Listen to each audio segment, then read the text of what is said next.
Tu viens? Bah non, je peux pas, j'ai Sciences Co. Saviez-vous que l'erreur n'est surtout pas un échec, mais le moteur même de l'apprentissage? Bienvenue dans le premier épisode de l'année 2026 du podcast Je peux pas, j'ai Sciences Co, proposé par Adeline André, Et Adeline Simonet. pour comprendre pourquoi l'erreur est indispensable pour apprendre. Mais avant de se lancer dans le vif du sujet, toute l'équipe du podcast vous souhaite Une année pleine d'élan, de curiosité et de petits pas qui finissent par faire de grands progrès. une année où les sciences cognitives nourrissent nos pratiques pour la classe au service de tous les apprentissages. Bonne année à tous et merci d'être là. Aujourd'hui, on va donc s'intéresser à une idée clé en sciences cognitives. Le cerveau n'est pas un simple récepteur d'informations. Il n'attend pas passivement. Il anticipe en permanence, il fait des hypothèses et surtout, il apprend quand ces hypothèses ne fonctionnent pas. Exactement. On parle de cerveau prédictif ou de cerveau bayésien.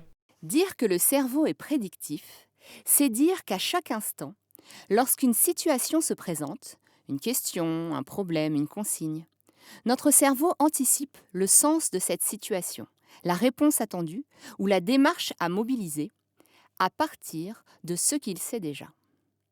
Il s'appuie pour cela sur des modèles internes, c'est-à-dire ce que nous avons déjà appris, compris, automatisé. Autrement dit, le cerveau ne part jamais de zéro. Jamais, ou plutôt rarement. À partir des modèles internes, le cerveau produit des hypothèses, des prédictions. Puis, il compare ces hypothèses à ce que la réalité lui renvoie comme feedback. Une réponse, un résultat, un commentaire, une correction. Et c'est là qu'intervient quelque chose de fondamental, l'erreur de prédiction. Donc, notre cerveau est une machine à hypothèses qui peut faire des erreurs? En effet, quand ce que le cerveau avait prévu ne correspond pas à ce qui se produit réellement, il y a un écart. Cet écart, c'est ce qu'on appelle une erreur. Mais du point de vue du cerveau, l'erreur n'est ni faute, ni échec. C'est une information. Exactement.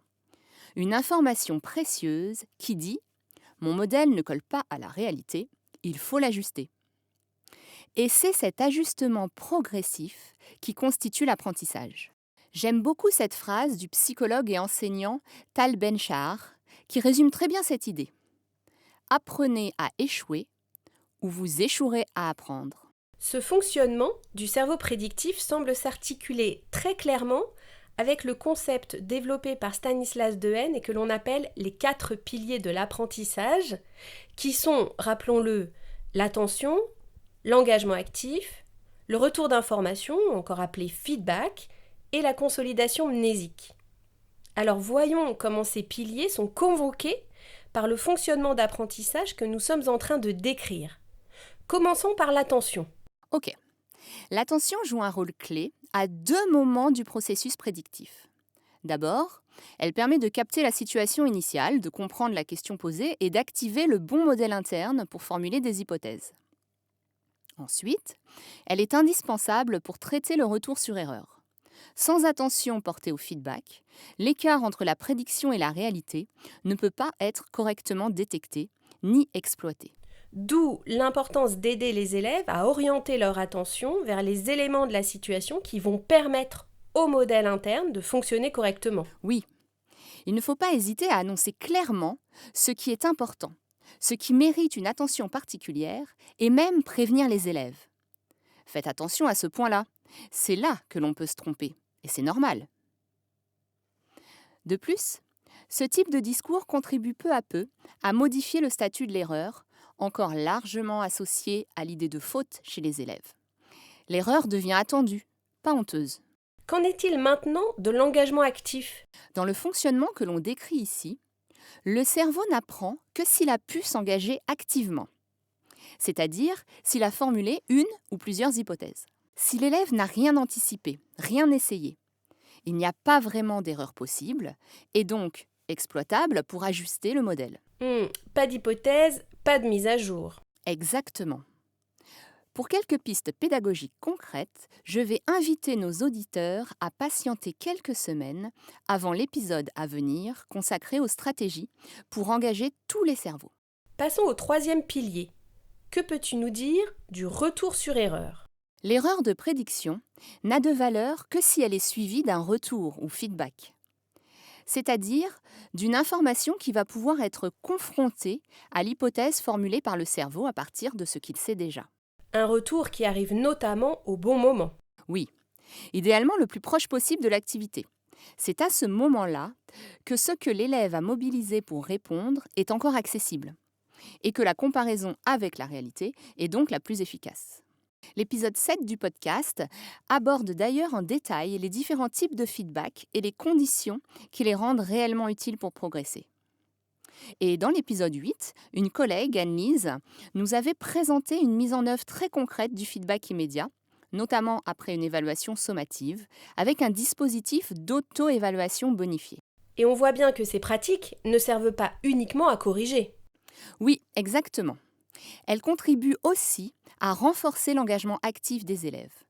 Quand l'élève est invité à se positionner sur ce qu'il pense avoir réussi ou non pendant la correction, il ne reste pas passif face au retour. Il s'engage activement dans la tâche en portant un regard critique sur sa propre production et sur ses choix. L'erreur devient alors quelque chose à examiner, pas à éviter.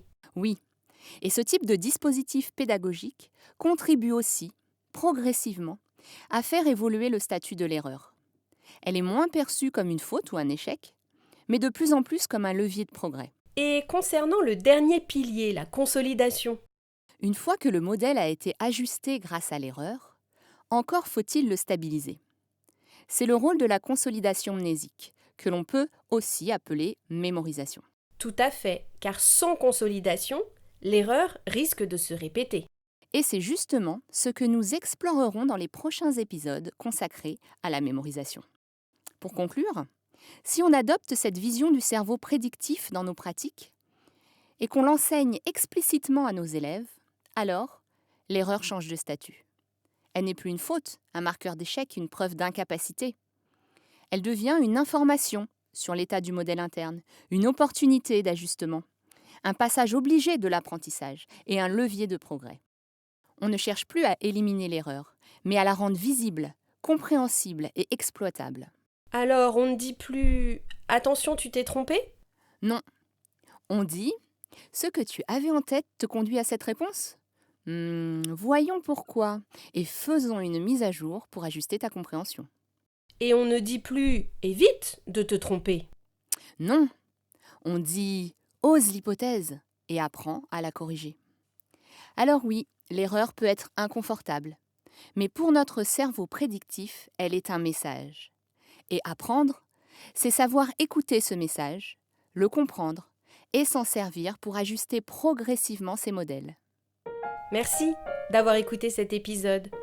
À bientôt dans cet univers fascinant où les neurones rencontrent l'apprentissage. Si cet épisode vous a plu, n'hésitez pas à vous abonner et à partager autour de vous.